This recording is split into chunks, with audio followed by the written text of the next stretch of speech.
ഓണക്കാലം സന്തോഷത്തോടെയും സമാധാനത്തോടെയും കേരളം ആഘോഷിച്ചുവെന്ന് ആരോഗ്യവകുപ്പ് മന്ത്രി വീണ ജോർജ്. ജില്ലാതല ഓണാഘോഷത്തിന്റെ സമാപനം കോന്നി ബസ് സ്റ്റാൻഡ് മൈതാനത്ത് ഉദ്ഘാടനം ചെയ്യുകയായിരുന്നു മന്ത്രി.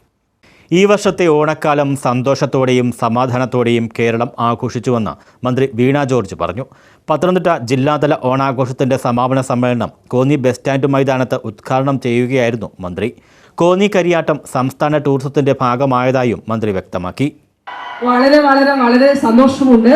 ഈ സായാഹ്നം നിങ്ങളുടേതാണ്. ജില്ലയുടെ ഓണാഘോഷത്തിന്റെ സമാപനമാണ് ഇവിടെ നടക്കുന്നത്. അതുകൊണ്ട് തന്നെ ജില്ലയിൽ നിന്ന് ഇവിടെ എത്തിയ എല്ലാ ജില്ലയിൽ നിന്ന് മാത്രമല്ല, കേരളത്തിന്റെ പല ഭാഗങ്ങളിൽ നിന്നും ഇവിടെ ആളുകൾ എത്തിച്ചേർന്നിട്ടുണ്ട്.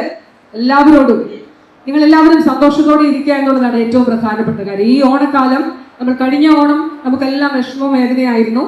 വയനാട് ദുരന്തത്തിന്റെ പശ്ചാത്തലത്തിൽ നമുക്കൊക്കെ ഏറെ വേദനയും വിഷമവും, അതുപോലെ ജീവൻ നഷ്ടപ്പെട്ട നമ്മുടെ സഹോദരങ്ങൾ, വീടുകൾ നഷ്ടപ്പെട്ടവർ, പ്രിയപ്പെട്ടവർ, അപ്പൊ അവരെ ഓർത്ത് നമ്മൾക്ക് ആ നിലയിലാണ് ഓണം ഉണ്ടായത്. എന്നാൽ ഈ 2025 ഓണം നമ്മളെ ഓരോരുത്തരെയും സംബന്ധിച്ചിടത്തോളം അത് സന്തോഷത്തോടെ കേരളം ആഘോഷിച്ചു.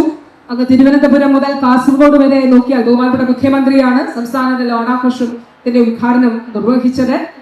കോന്നി കരിയാട്ടം ചരിത്രത്തിന്റെ ഭാഗമാകുമെന്ന് അധ്യക്ഷനായ KU ജനേഷ് കുമാർ MLA പറഞ്ഞു. സാഹിത്യരംഗത്തെ സമഗ്ര സംഭാവന പരിഗണിച്ച പ്രഥമ കരിയാട്ടം പുരസ്കാരം സാഹിത്യകാരൻ ബെന്യാമിന് മന്ത്രി വീണ ജോർജ് സമ്മാനിച്ചു. ജില്ലാ പഞ്ചായത്ത് പ്രസിഡന്റ് ജോർജ് അബ്രഹാം, ജില്ലാ കളക്ടർ S പ്രേംകൃഷ്ണൻ, സംഘാടക സമിതി രക്ഷാധികാരി KP ഉദയഭാനു, സംഘാടക സമിതി general convener Shyamlal, vice chairman N Navaneeth എന്നിവർ പങ്കെടുത്തു. News bureau, Konni.